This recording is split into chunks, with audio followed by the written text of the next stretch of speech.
مولاي صل وسلم دائما أبدا على حبيبك خير الخلق كلهم. مولاي صل وسلم دائما أبدا على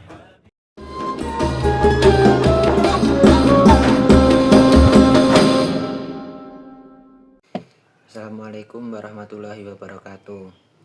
Baik, perkenalkan, nama saya Bakar Fadrul Aziz dengan NIM 24521179 kelas MBS 2E. Dalam video kali ini saya akan menjelaskan tentang sejarah ilmu fikih dan perbedaan antara ilmu fikih dan usul fikih. Baik, kita mulai. Sejarah ilmu fikih dimulai dari periode Rasulullah SAW. Pada hakikatnya, ilmu fikih muncul dan berkembang di masa Nabi Muhammad SAW, karena Nabilah yang memiliki wewenang atas dasar wahyu untuk mentasrikkan hukum dan berakhir dengan wafatnya Nabi.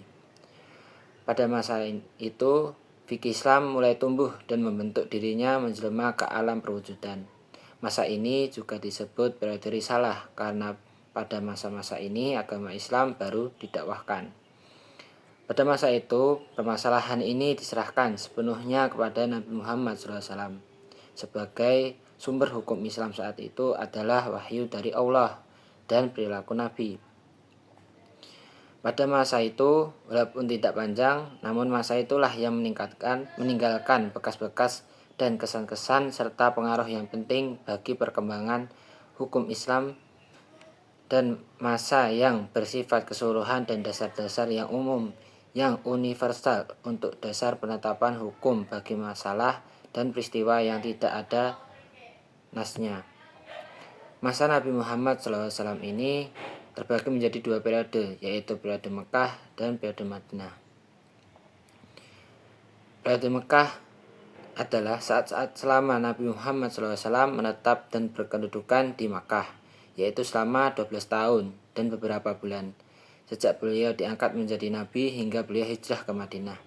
Nabi Muhammad telah mencurahkan tauhid ke dalam jiwa masing-masing individu dalam masyarakat Arab, serta memalingkan mereka dari menghambakan diri kepada berhala. Di samping itu, beliau juga menjaga diri dari aneka rupa gangguan bangsanya. Dan masa itu, belum banyak hal-hal yang mendorong Nabi Muhammad SAW. Berikutnya, periode Madinah.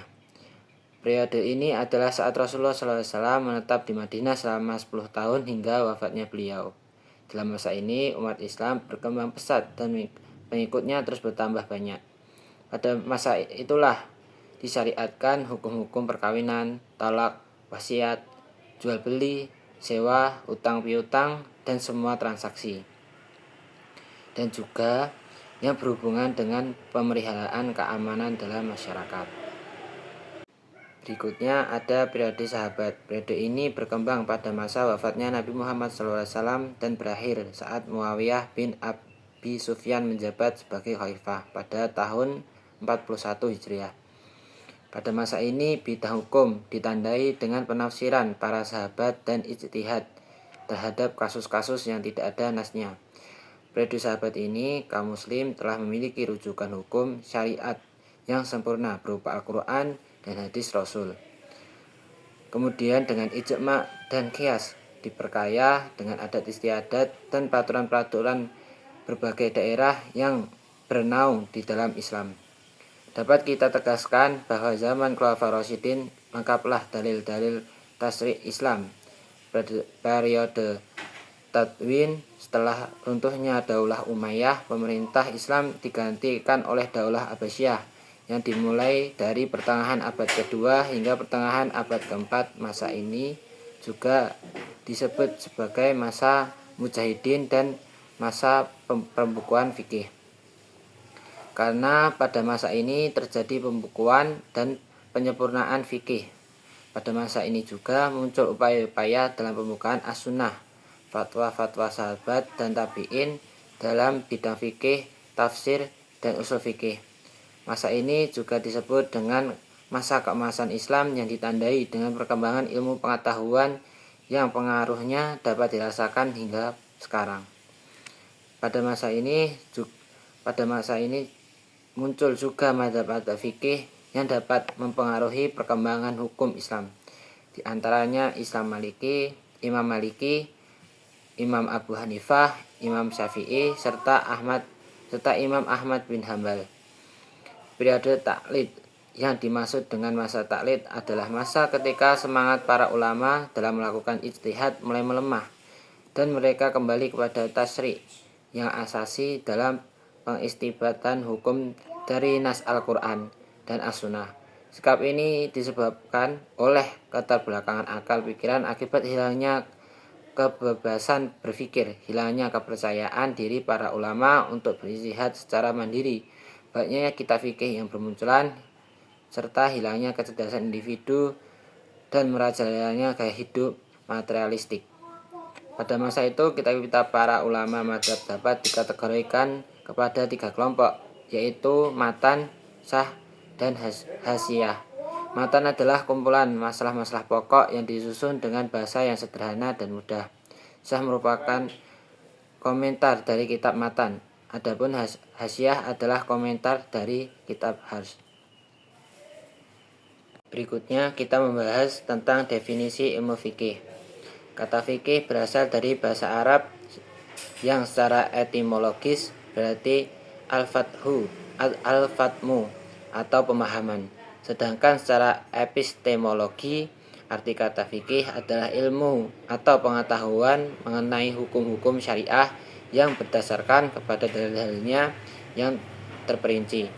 Jadi fikih adalah salah satu bidang ilmu dalam syariat Islam yang secara khusus membahas persoalan hukum yang mengatur berbagai aspek kehidupan manusia, baik kehidupan pribadi, bermasyarakat maupun kehidupan manusia dengan Tuhannya.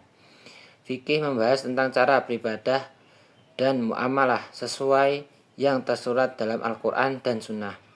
Dalam Islam terdapat 4 madhab dari Sunni yang mempelajari tentang fikih. Seseorang yang sudah menguasai ilmu fikih disebut faqih. Sebagai ahli fikih membagi 4 pembahasan utama, yaitu rubuk ibadat, rubuk muamalat, rubuk munakahat, dan rubuk jinayat. Namun sebagian ahli ilmu fikih lainnya membagi pembahasan fikih pada 2 aspek saja, yaitu rubuk ibadat dan rubuk muamalat. Baik, untuk pembahasan berikutnya yaitu tentang usul fikih. Sejarah usul fikih. Usul fikih yang berarti dasar-dasar fikih adalah ilmu yang membahas prinsip-prinsip dan metodologi untuk memahami dan menafsirkan hukum-hukum Islam. Berikut ini adalah garis besar sejarah usul fikih. 1. Masa awal Islam, yaitu abad ke-7 Masehi. Wahyu dan praktik Nabi pada masa Nabi Muhammad SAW, hukum-hukum Islam diturunkan melalui wahyu dan praktik beliau. Para sahabat belajar langsung dari Nabi dan menerapkan hukum-hukum tersebut dalam kehidupan sehari-hari. Ijtihad sahabat. Setelah wafatnya Nabi, sahabat-sahabatnya mulai melakukan ijtihad untuk menyelesaikan masalah yang tidak diatur secara jelas dalam Al-Quran dan hadis. Kedua, masa tabi'in, yaitu di abad ke-8. Pengembangan metodologi generasi setelah sahabat yang dikenal sebagai tabi'in mulai mengembangkan metodologi dalam memahami hukum mereka, mengumpulkan dan mengklarifikasikan hadis serta menerapkan prinsip-prinsip ijtihad. 3. Masa pembentukan mazhab, yaitu pada abad ke-9 hingga ke-11 Masehi. Mazhab fikih pada periode ini 4 mazhab utama, yaitu mazhab Hanafi, mazhab Maliki, mazhab Syafi'i, dan mazhab Hambali mulai terbentuk. Masing-masing mazhab memiliki pendekatan dan metodologi yang berbeda dalam menafsirkan hukum. Karya-karya usul fikih. Para ulama mulai menulis karya-karya tentang usul fikih, menjelaskan prinsip-prinsip dasar dan metodologi yang digunakan dalam pengambilan hukum. 4. Masa keemasan, yaitu abad ke-12 hingga abad ke-14 Masehi. Konsolidasi ilmu usul fikih semakin mapan, semakin disiplin ilmu. Ulama seperti ulama Al-Ghazali dan Ibnu Al-Qayyim menulis karya penting yang membahas usul fikih dan aplikasinya. Perdebatan dan diskusi. Terdapat banyak perdebatan di antara para ulama mengenai prinsip-prinsip usul fikih yang memperkaya pemahaman dan aplikasi hukum Islam. 5. Masa modern, yaitu abad ke-19 hingga ke-21. Reformasi dan modernisasi. Di era modern, banyak ulama yang mencoba mereformasi pemikiran fikih dan usul fikih untuk menjawab tantangan zaman, termasuk isu-isu sosial, politik, dan ekonomi. Pengaruh globalisasi. Globalisasi dan interaksi antar budaya membawa tantangan baru bagi usul fikih, mendorong para ulama untuk mengadaptasi dan menginterpretasi hukum Islam dalam konteks yang lebih luas. Yang keenam yaitu usul fikih kontemporer. Pendekatan interdisipliner usul fikih kini sering dipelajari dalam konteks interdisipliner, menggabungkan ilmu hukum, sosial, dan politik untuk memahami hukum Islam dalam konteks modern. Isu-isu kontemporer. Usul fikih juga berusaha menjawab isu-isu kontemporer seperti hak asasi manusia, gender, dan teknologi.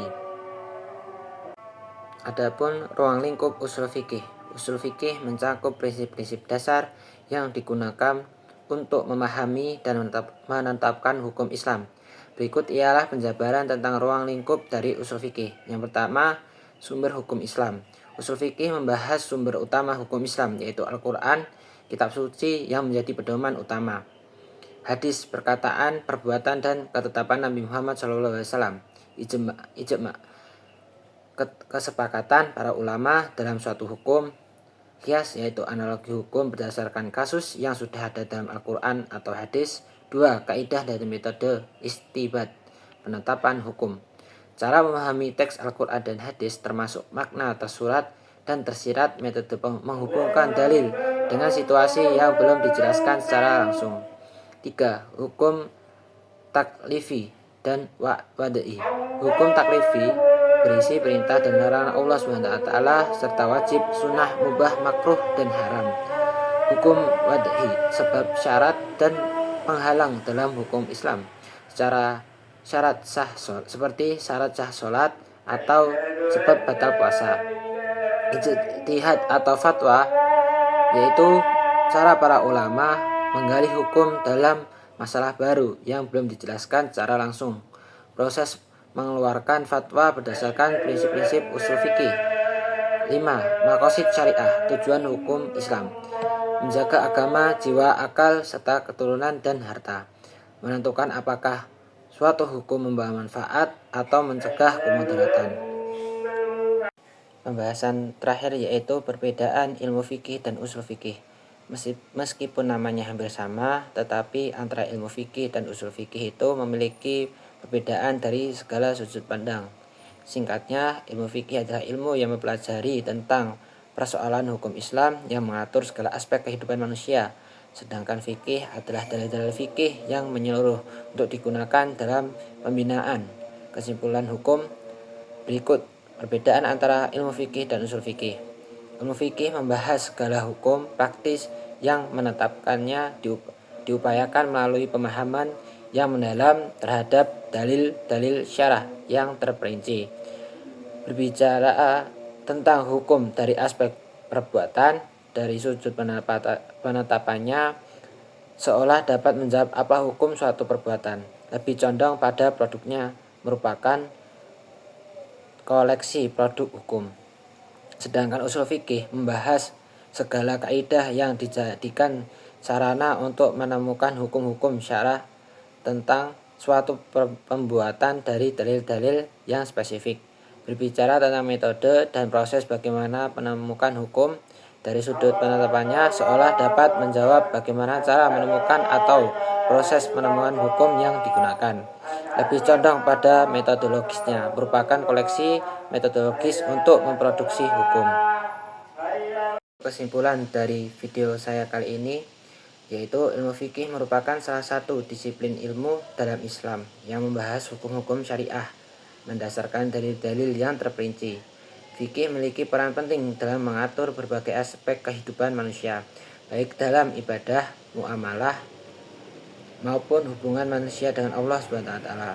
Sejarah ilmu fikih dapat dibagi menjadi beberapa periode utama, yaitu periode Rasulullah, periode sahabat, periode tadwin atau pembuka, dan periode taklid. Untuk usul fikih, yaitu ilmu yang membahas prinsip-prinsip dan metodologi dalam memahami dan menetapkan hukum Islam. Usul fikih berperan sebagai dasar dalam menggali hukum Islam melalui berbagai metode dan sumber hukum yang sah. Sejarah usul fikih juga memahami perkembangan dari masa ke masa, mulai dari masa Nabi Muhammad, masa tabi'in, hingga ke area modern. Sekian dari video penjelasan tentang sejarah ilmu fikih dan usul fikih. Bila ada salahnya, saya mohon maaf. Sekian, terima kasih. Wassalamualaikum warahmatullahi wabarakatuh.